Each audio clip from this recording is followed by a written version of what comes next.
तो भाई तुम भी रिपब्लिक डे कैंप के लिए तैयारी कर रहे हो, पर आपको पता है कि ज्यादातर कैडेट्स जो भी रिपब्लिक डे कैंप के लिए तैयारी करते हैं वो इस मिशन में फेल हो जाते हैं। उसका रीजन आपको पता है?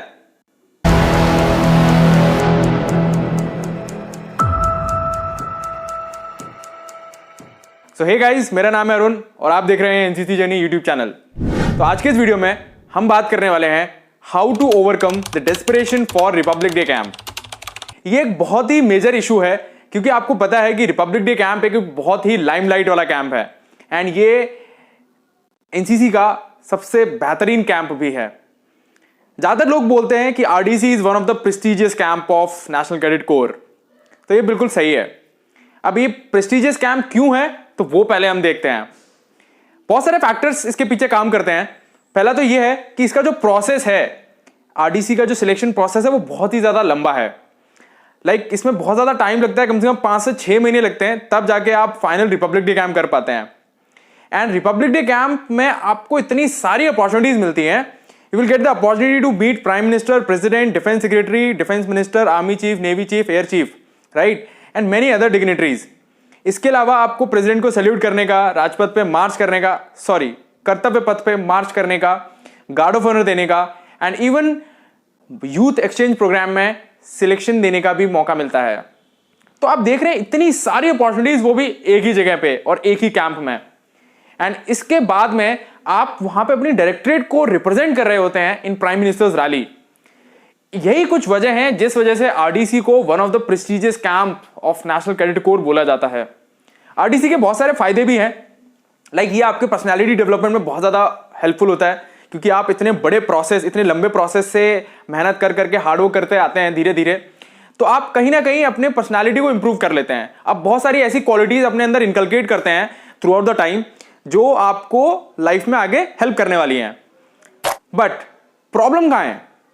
प्रॉब्लम यह है कि हर साल लगभग 1.5 से 2 लाख कैडेट्स आरडीसी के प्रोसेस में अपीयर होते हैं।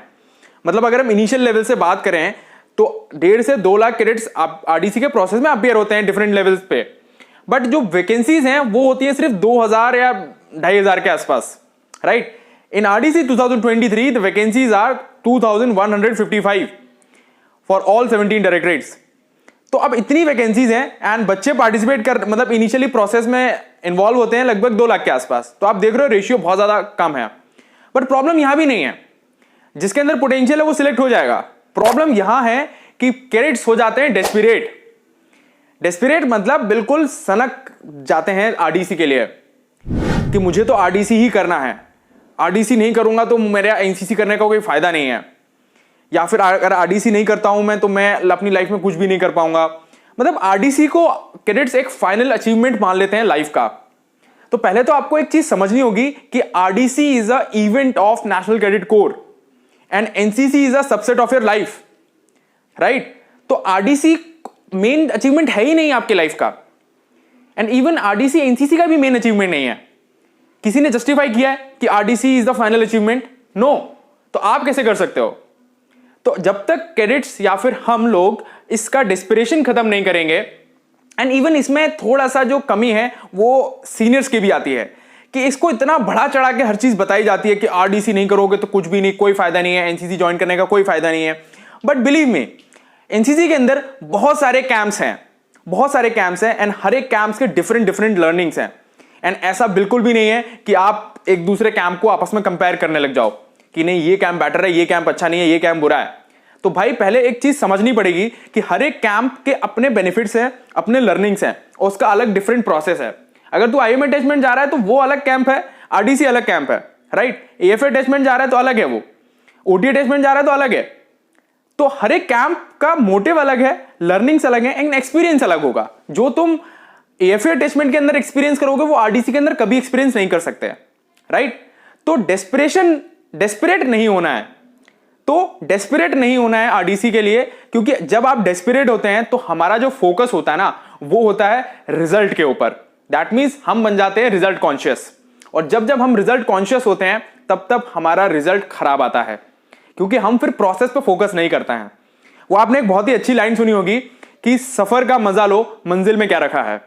तो सेम चीज यहां पे इंप्लीमेंट कर सकते हैं हम कि आरडीसी जो है वो हमारी मंजिल है, राइट, डेस्टिनेशन है, एंड जो प्रोसेस है उसका, एक में 1 camp, 2 camp, 4 camp, 5 camp, pre RDC 1, pre RDC 2, pre RDC 3, उसका आपको मजा लेना है, उसको एंजॉय करना है एंड वहां से एक्सपीरियंस गेन करना है। क्योंकि आरडीसी में आप कुछ भी नहीं सीखते हैं, बिलीव मी। वो कैंप सिर्फ फन के लिए होता है। आप 1 महीना दिल्ली रहते हैं, बढ़िया बढ़िया कपड़े पहनते हैं, सुबह शाम मस्त मस्त, राइट, पूरे टाइम सेरेमोनियल यूनिफॉर्म में रहते हैं, अच्छा खाना खाते हैं, कोई मेहनत नहीं है।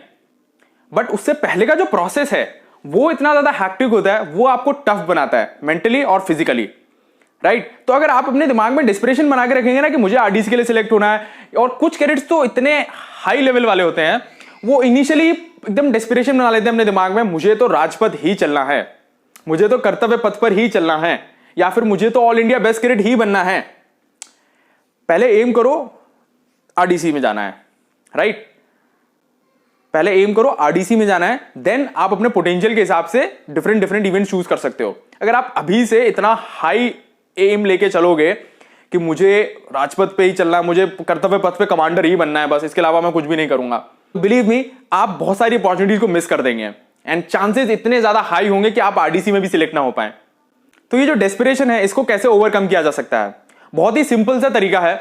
जब आप इसके प्रोसेस पे फोकस करेंगे, लाइक अपने क्वालिटी और अपने पर्सनालिटी डेवलपमेंट के ऊपर फोकस करेंगे, तो अपने आप ही आपका जो एम है, आपका जो फोकस है, राइट, वो आरडीसी से हट के प्रोसेस पे आ जाएगा, राइट। एंड जब आपका प्रोसेस अच्छा होगा तो डेफिनेटली आपको रिजल्ट मिलेगा।